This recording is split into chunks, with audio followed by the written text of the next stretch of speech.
We're back, and we are now going to move on to the sensory aspect of the neurological exam. The first thing we're going to do is we're going to do something called rapid alternating movement. So Alyson, what I'm going to ask you to do, okay, is take your hand, okay, put them on your legs, raise them up, palms up, put them back down, then raise them back up, drop down, and then do that as fast as you can. Go ahead. Oh, hold on.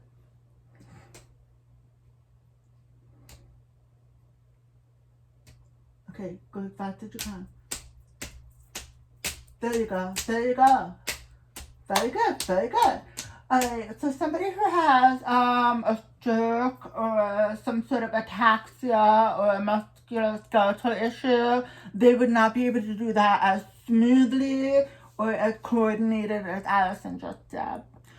The next test we're going to do is called a heel to shin to test. In this test, Alyson, I'm going to ask you to take your heel, and I'm going to ask you to cross your leg over to one side and then bring it up to your knee and bring it down, bring it up again, bring it down. Now, okay, now switch and do the other leg. Okay, very good. That's the heel to shin test. The next thing I'm going to do is a test that's a sensory test for vibrations. And I'm going to take my tuning fork and I'm going to strike it and I'm going to put it on a distal finger and ask her what she feels. Vibration. It's a vibration, yeah. Her eyes should be closed, but they were, but it's alright. So another thing is a superficial pain test. So I am going to take this is going to be like a finger stick type of thing. And she's going to tell me how if she feels it. Yes.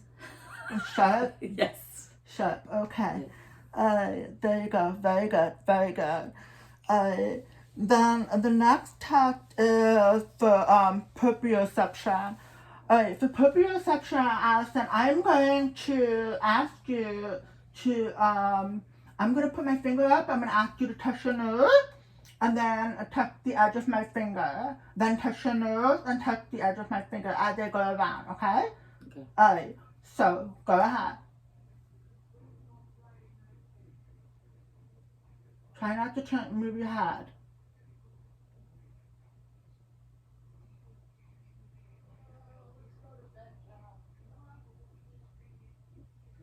Very good. That was the proprioception. The next thing we're going to do is known as stereonosis. I'm going to ask you to hold your hand out and close your eyes. I should mention that with almost all sensory tests, you should have the patient do them with their eyes closed. But for the purposes of this video, anyway. I'm going to put something in your hand, Alyson, and I want you to grasp it and tell me what you think it is.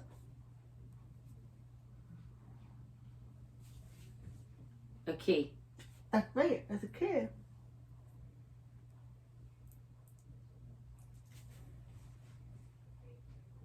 A bobby pin. That's right, it's a bobby pin. Okay, so she identified both objects correctly. Very good. So that was known as stereonosis. The next test we're going to do is known as graphesthesia. Alright, so I am going to ask you to put your hand out and close your eyes. Alright, Alyson, I'm going to write a number on your palm of your hand and you're going to tell me what number I wrote on it, okay? 3. 3, that's correct. And that was graphesthesia. The next test I'm going to do, I remember doing this in high school too, is known as 2-point distinction. you take like a bobby pin, or alternatively you could take a paper clip and pull it out. And you're going to close your eyes, Alyson, and I'm going to touch you, and you're going to tell me if you feel 1 point or 2 points. Okay? So close your eyes. 2 points. 2 points. That's very good. Very good. Let's do it again. 2 points.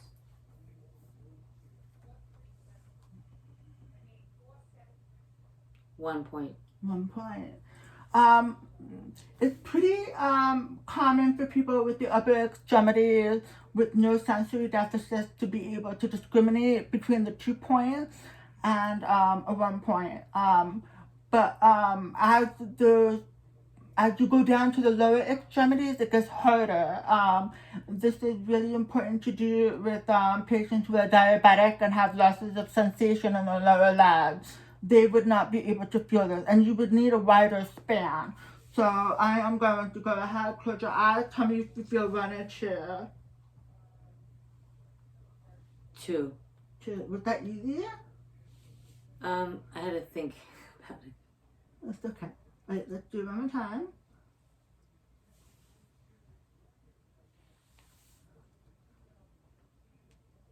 1. It was 2. Yeah, you need a wider span on the lower extremities in order for them to normally feel it. But people with diminished sensations, they would feel it as only 1 or, well, not at all. Alright, so the next thing we're going to do is a test called extinction. So I'm gonna, with your eyes closed, Alyson, I am going to touch you, and you are going to tell me if I'm touching you on your left side, your right side, or if I'm touching you on both sides. Alright. Right side. Left side. Both sides. Both sides. Okay. So with people with stroke, if you touch them on their left side, they'll be able to tell you that they feel it on their left side. They'll also be able to tell you if they feel it on their right side. But when you touch them on both sides, they won't be able to tell that they can feel it on both sides. They would only feel it on the side where the hemiparesis is not affected. So the next thing we're going to do is a point test. I am going to ask you to close your eyes. I'm going to touch you somewhere on your body, and after I touch you, you're going to open your eyes and you're going to point to where I touched you. Okay?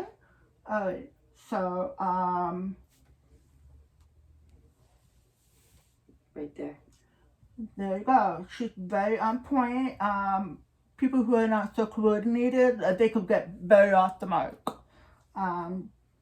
It's not as easy as it sounds for some people. The next test we're going to do is actually, we are going to stop the camera and move it to the hallway where I'm going to start measuring out her coordination. Alright? Okay.